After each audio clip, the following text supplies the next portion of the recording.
Hey everybody, this is Desmond Blackburn. Thank you so much. My pleasure to be part of this amazing conference, and I'm hoping you're excited. This is a great subject, and I'm looking forward to giving you value. So what are we talking about today? It is called How to Avoid the Perfection Trap in Business and in Ministry, the perfect guide for imperfect people. I'm Desmond Antonio Blackburn. I'll be getting a chance to speak with you about this subject going forward. So let's go ahead and start getting moving, and hopefully you'll be able to enjoy and get a lot of value from this. So a little bit about myself, so you got a chance to know who you're working with here. And also I'm the founder of Desmond Antonio Blackburn, Desmond A. Blackburn LLC, Peak Performance Coaching, and I'm a full-time coach on that, and also an author and speaker. I'm the author of 3 books, and also recently, my latest book is called How to Fight the Devil as Your Life Coach. On that, I'm also the host of the Getting Clear with Coach Desmond podcast, and since 2019, I have professionally coached over 125 professionals out there. Yikes. Absolutely amazing. We have been busy. Also, too, going forward, out of all these titles I have, you know what the best title I have? It's the title of husband to my wife, Deneen, for the last 20 years. Love you, honey. And also to father to my 2 children, Kyle and Chloe. I love you indeed very, very dearly. Let's go ahead and keep going on here because I'm excited to go ahead and get into this subject matter. But before I do, I also want to go ahead and give a big shout out to the Zoe Association of Churches and this amazing opportunity to be a part and to have an opportunity to get a chance to speak with you. Also want to go ahead and give a shout out to Bishop Ed Smith, as well as to Josie Martin, who was able to go ahead and corral all the cats together to go ahead and make this work, and also to the many nameless, faceless individuals out there who are basically putting their time and effort to go ahead and make this amazing organization work. Thank you so much for allowing me the opportunity. All right, so quick question for you. Have you ever been called a perfectionist? Yeah, nod your head. You probably have. In fact, a lot of us and all stuff probably gladly wore that badge. I'm a perfectionist. I'm such a perfectionist. You've seen it from time to time. Okay, so in my practice, I mostly coach a lot of high performers. All right, these are people who are used to winning, used to doing well. But like most of us humans, we find ourselves getting stuck from time to time. What used to work no longer does, and we sometimes are now simply clueless. We know what we can do, we know what we should do, we just don't know why we're not doing it. Sound familiar? Anybody out there? Yeah, I bet you know what I mean. So, there are a ton of reasons why things suddenly stop working, whether it's in your ministry, whether it's in your business, maybe it was in your relationship, and you're trying to figure out what's going on and all stuff. So you come up with things like, well, maybe it's the environment, maybe it's my relationships, maybe it's the economy, maybe it's a pandemic. However, of all the factors that can affect sudden change in productivity and satisfaction, an unhealthy embrace of perfectionism or trying to be perfect in everything could be the cause. And that's what we're going to be looking to explore here today. Now, today's presentation is designed to expose the subtle role that perfectionism can play in a person's ability to create blocks where there should be flow. We will demonstrate the difference between excellence and perfection. There is a difference. I'll show perfectionism's effect on business, relationships, even ministries. And lastly, we'll discuss solutions on how to restore flow and increase happiness, and by encouraging an environment of excellence and removing the stigma of perfectionist mindset in the everyday. So what's wrong with being a perfectionist? So to answer this question, we have to understand the difference between being a perfectionist and having a desire to be excellent. They are 2 separate things, and many people think they are the same. They are not. Okay, so first of all, let's go ahead and just basically excellence defined. Excellence is being good at a good thing. Got my definition here off of the screen here. Let me go ahead and read this. Excellence is being good at a good thing. It means that that's you, strive to be the best that you can be and do the best you can do. Excellence reflects moral virtue and therefore strives towards what is positive, valuable, and praiseworthy. A person who strives for excellence, in effect, is that, in effect, well, let's just say, this person, this, you know who you are. You were that person in high school who basically set the curve on every test. We didn't like you very much, by the way. All right, so you were that person who set the curve on every test. You were president of this, manager of that, chairperson of that, etc. Always had to be involved, always in leadership. You were the person always seemingly getting promoted. You were always going the extra mile. That was just basically what you did on a regular. And guess what? You were rewarded for it. So what's wrong with that? Absolutely nothing. Just keep it going. The spirit of excellence, this person genuinely cares about performance, standards, process, procedures. However, listen carefully. However, although they desire to work to be the best, they have a healthy appreciation for when things go wrong. They can evaluate their shortcomings and move on. This group can emotionally and mentally take the win. Now, I'm not saying they like losing, but they understand how to go ahead and understand, hey, did we move? Did we move forward? We're taking the win. Let's move on. This person can celebrate progress and give themselves and others permission to be happy. Did you listen carefully? I hope you did. This is the spirit of excellence. The spirit of perfection, or perfectionism, or perfectionist mindset, whatever you want to say here. In my personal opinion, on that out of the book of Desmond, First Opinions, chapter 1, verse 2, the whole role that perfection plays, has ever played in the hearts and minds of a high performer, is the role of thief. Perfection has only one job, and that's to steal your joy. Perfectionists set an unrealistic standard for themselves and others. Only they think in this line. Here it is. Only when I'm able to shoot the arrow through and hit the target each and every time, while hopping on one leg and singing the aria from Frozen, then and only then can I be happy. With such a narrow and limited standard in which joy is allowed to be experienced, perfectionists rarely give themselves and others, by the way, a permission to be happy.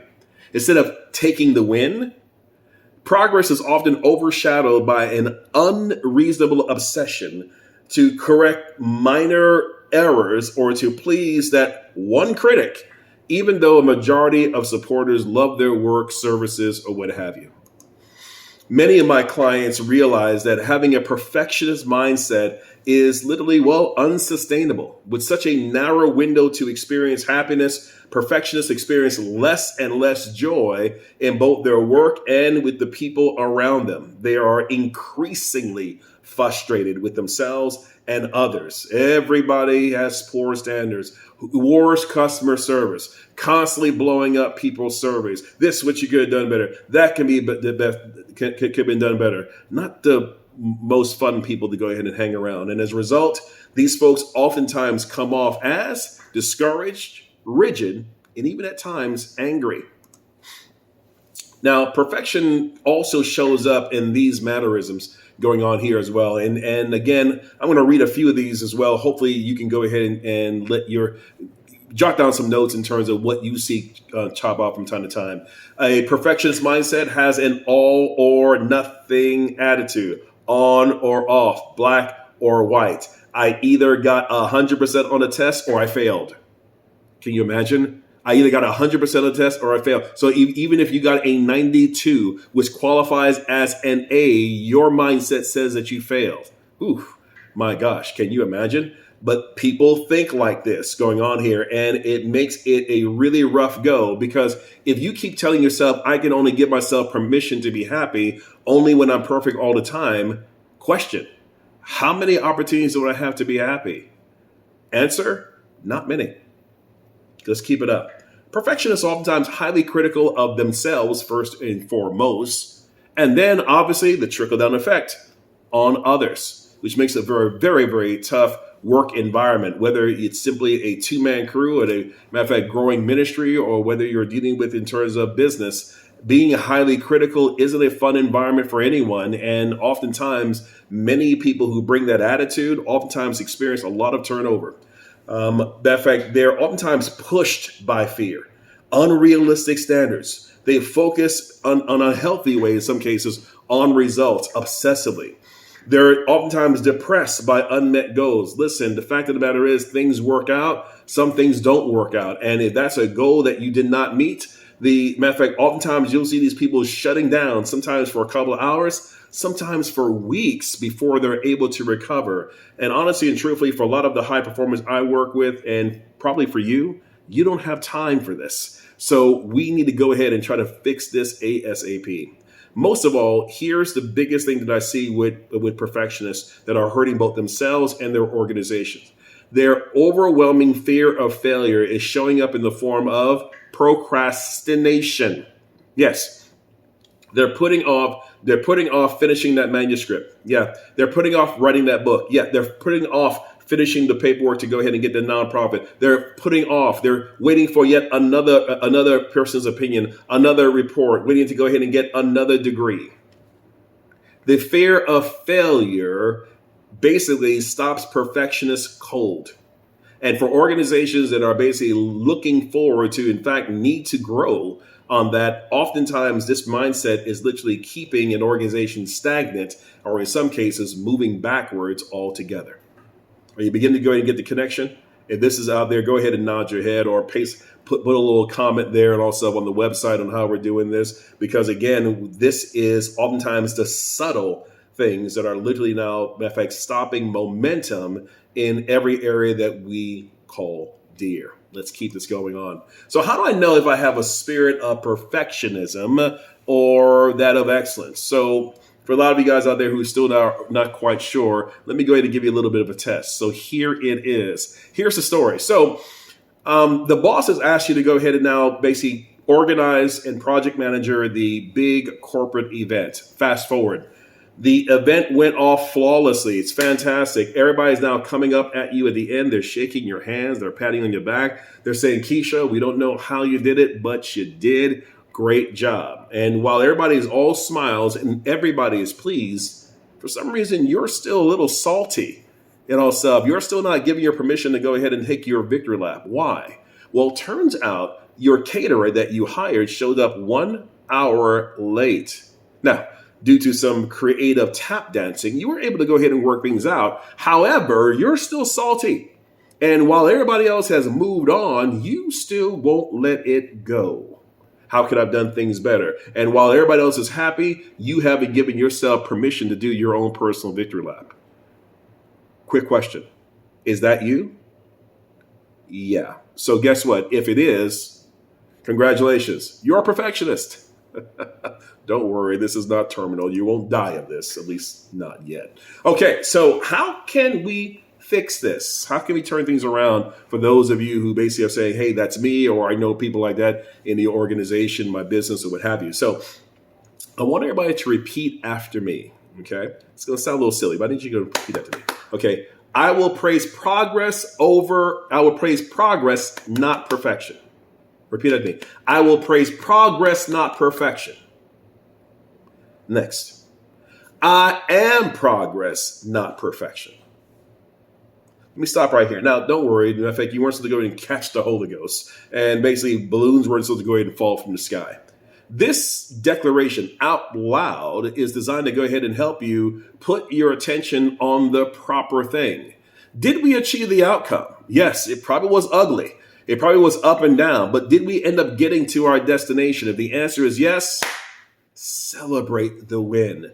I am praising progress over perfection. Listen, particularly if you're an entrepreneur out there or a person who wants to be, or entrepreneur or not, maybe you're a part of an established organization as a manager, there are too many moving parts in any of our lives for us to go ahead and think that we can control everything to perfection. Trying to do so will literally drive you gaga crazy. And for a lot of you, you already are there. So how can we go ahead and basically go from gaga crazy to operating more in peace and happiness? Praise progress, not perfection. So if perfection only sees a narrow path to happiness, then having a progress, not perfection mindset sees, matter of fact, now sees a 6-lane freeway. That's right, more opportunities to be happy. Progress, keep in mind, makes us happy. That's what really gets us excited. We love stepping on the scale. If you're on a weight loss journey like myself here, you love singing on the scale and being able to go and see, hey, listen, I'm 1 pound lighter, 2 pounds lighter. You're able to go to see more definition in your abs, your arms, whatever situation may be. You love seeing what? Progress. And when you see progress, it makes you happy on that. And again, this is the kind of stuff right now that basically helps individuals not only to see progress, but to see opportunities. And that reminds me of a great scripture, Proverbs 15:15 in the New Living Translation, one of my favorites. And it goes like this: to the loathsome man, every day brings trouble, but to the happy heart, life is a continual feast. What do I love that so much? Here's what ends up happening. A person who's basically now been embroiled in the spirit of perfectionism basically has a all or nothing mindset, prone to the negative, highly critical of themselves and others, probably very critical of the world, always thinking worst case scenario. That person represents the loathsome man in this scenario. But the person with a happy heart, the person who praises progress, not perfection, the person who's now having more opportunities for victories because they're praising progress, not perfection, is now the person who's now able to see opportunities everywhere they go.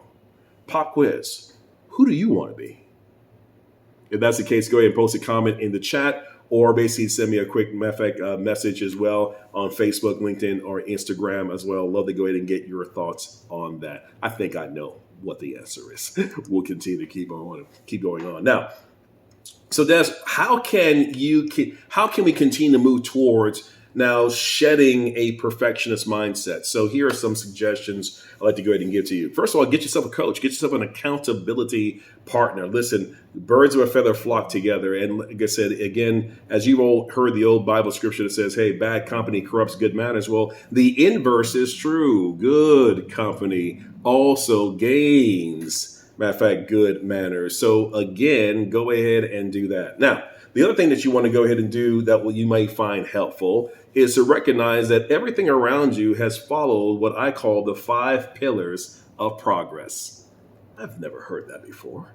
What's the 5 pillars of progress, Des? Here it is. This is the natural order that everything that lives, breathes, everything, the shirt you're wearing, the frame in the back, the computer, the smartphone you're using right now, even the very car you're driving, the very first version of what you saw, well, didn't look so good. In fact, it kind of stunk up the joint overall as far as that's concerned. So I need to go ahead and share with you exactly the process that everybody that you admire and you claim is doing better than you has followed. Here it is. Ready for it?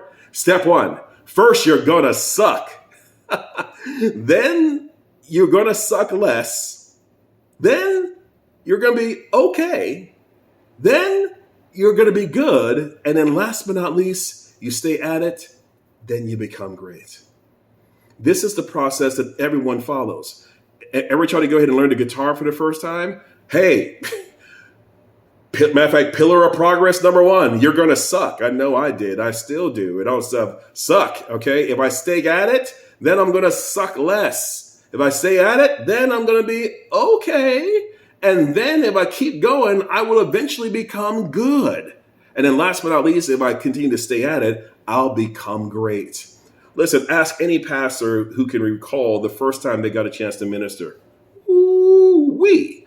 And if you look from day 1 to where they are right now, it's like as though, who is that person? Everybody follows the 5 pillars. Perfectionists think that they are the only ones who make mistakes. No, everyone has followed that process overall. And I wanted to go ahead and give you the steps so that you understand what everybody is doing. Listen, just because you're seeing everybody display their human highlight reel based upon the step 5 doesn't mean that step 1 through 4 wasn't there. You just didn't see it yet. That's all. So what else can we go ahead and do? Well, the one thing we want to do, when appropriate, focus and praise forward progress. As a leader, this is absolutely huge. Remove the shame of stigma behind making mistakes. Instead, reward those who stepped out and tried. change the culture environmentally. Reward people who stepped out and tried. Now, I'm not asking you to be reckless and reward people who are being incompetent or what have you. No, people are stepping out and all stuff, and matter of fact, stepping out and trying to go ahead and do something and it didn't quite work out. Hey, listen, matter of fact, help them, basically salve their womb. Hey, we'll get them next time, whatever, but praise their ability to go ahead and do it again. Because remember, one of the telltale signs, or basically one of the worst, matter of fact, effects of perfectionism is the fact that your refusal to try for fear of failure. Got it. Okay. And as a leader, here's another thing that you can go ahead and do. And this is so simple, it's not even funny. All you need to go ahead and do is start becoming transparent. Tell your story. People may see you as the pastor, CEO, manager, whatever. They see you in a nice car, in a nice home. But let them know, share your stories. It wasn't always like that. Individuals who are able to go ahead and see, hey, listen, I'm on the right track. Maybe it's not looking good now, but my boss, my pastor, my minister, they opened up to me. And when they started sharing their story, it sounded a lot like mine. Okay, I'm going to go ahead and live to fight another day. Let's keep going. Let's keep trying. You know, all this sounds silly. As a matter of fact, all of this and all stuff, it may sound a little silly. Okay, and all stuff. But I'm telling you right now, if you embrace these tactics in regards to, hey, I'm going to suck and it's okay, on that, understanding the 5 pillars of progress, being transparent with your team and all stuff, and creating an environment from which you're rewarding individuals who've decided to go ahead and try, you're going to go ahead and start seeing amazing effects. But I got one more thing for you that's going to go ahead and help on that. And this is something I'm providing exclusively from me to you and all those who are participating in this, matter of fact, in this conference. Here it is. I'm providing each and every one of you within the sound of my voice with a complimentary one-on-one coaching session with me. This is going to be a 1-hour Zoom call on that to basically, well, hopefully give you value. And if this subject struck a nerve on that and you say, I want to do a little bit more of a deep dive, I want to go ahead and, well, hopefully provide you some value and be a blessing to you. So if that sounds good, all you got to do is take out your cell phone right now. Excuse me. How old am I? Cell phone. Take out your smartphone, please. Go ahead and text 21000 and put coach me. All one word, no breaks, coach me. And by doing so, that's going to open up the calendar and you can go ahead and select a date and time that works for you to go ahead and get your complimentary, that means free, people, free complimentary one-on-one session with yours truly. All right, wonderful. Guys, I'm excited to have been here. Thank you so much. Again, Zoe Association of Churches, Bishop Ed Smith, Josie Martin, and all the amazing individuals. Thank you so much for giving me the honor to serve you in this capacity. I love being here, and I trust this was a benefit to you. Please follow me on Facebook, LinkedIn, and Instagram going forward. Love to go ahead and hear from you, or basically go ahead and download my podcast on that called How to Be, matter of fact, Getting Clear with Coach Desmond. Listen, I got to go, but until next time, I'm reminding all of you to go ahead and be great and stay clear.